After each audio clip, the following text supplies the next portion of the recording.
Scientists have apparently discovered another potential negative outcome that could develop as a result of our climate crisis. And this came about from experiments taken on 2 ice core samples from the Glacier ice cap on the Tibetan plateau that were collected back in 1992 and 2015. And so what scientists did was they sterilized the whole area, very clean, very scientific. They got into those ice cores, and then they just wanted to see what can they find that's been locked down there in the glaciers, in ice, for thousands of years. Well, the experiment revealed 33 groups of virus genuses in the ice cores. Of these, 28 were previously unknown to science. So this is 2 little ice cores, and just in those 2 little random bits of ice taken out of this glacier, they found 28 different types of viruses that we had never seen before.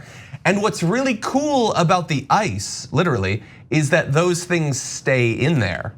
But when it melts, then they can come out, and then we might become familiar with those 28 or more types of viruses. So according to the study authors, the microbes differed significantly across the 2 ice cores, presumably representing the very different climate conditions at the time of deposition. And they warned that in a worst case scenario, these and possibly other pathogens can be released as the climate crisis melts glaciers around the world. And so remember, these are not just small variations. We don't have any familiarity with them, which means we don't necessarily have any medicine that can deal with them. We don't have any experience with them, but in some parts of the world, we're already seeing these glaciers starting to release these toxins. There have been mass die-offs of reindeer herds and things like that in parts of the Arctic. So it's not a hypothetical that these diseases could wreak havoc. It's just a hypothetical of whether or not it'll eventually affect the human population in a major way. This is a John Iadarola 101, and this, but the thing is, it's a good thing because I've said it many times, and it sounds like I'm talking trash. But you're one of the few people who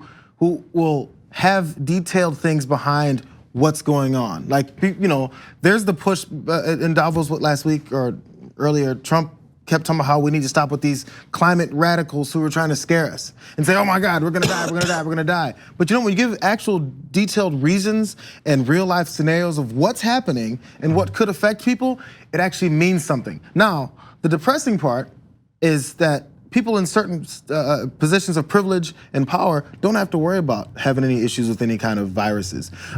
We're blowing aside the coronavirus is going around right now. Yeah. We're blowing that aside because well, that's in China.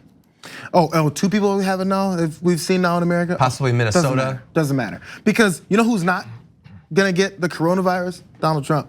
Any senator, any representative, anybody of any kind of power, privilege, or barriers will not have to deal with this. So those people in positions of power to determine whether or not other folks will get it, they don't care. I'm not getting it. That's the way these things work. So when it comes to something like this, you may see this and go, man, 28 ancient viruses in just a couple of spots of ice? Oh well, it's not gonna affect me. Nothing good is coming out of this global warming climate crisis. Like every time, I mean, we're gonna keep getting more and more shocking news like this as we go. Originally it was, temperatures are gonna go higher. It's gonna be, there's gonna be waters are gonna be flooding in some of these cities that are coastal cities.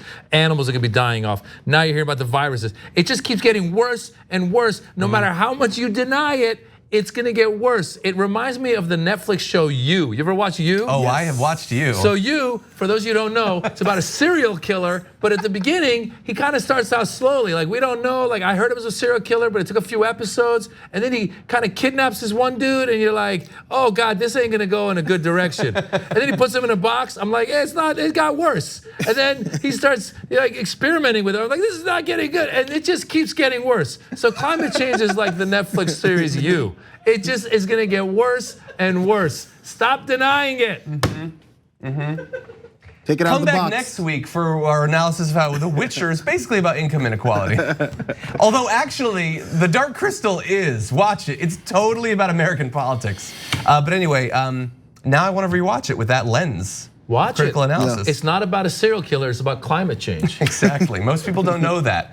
Greta's discovered it though, okay? Listen to Greta. She knows a lot about climate change and Netflix shows. Don't miss your chance to win a trip to Los Angeles and have dinner with Cenk, John, and me.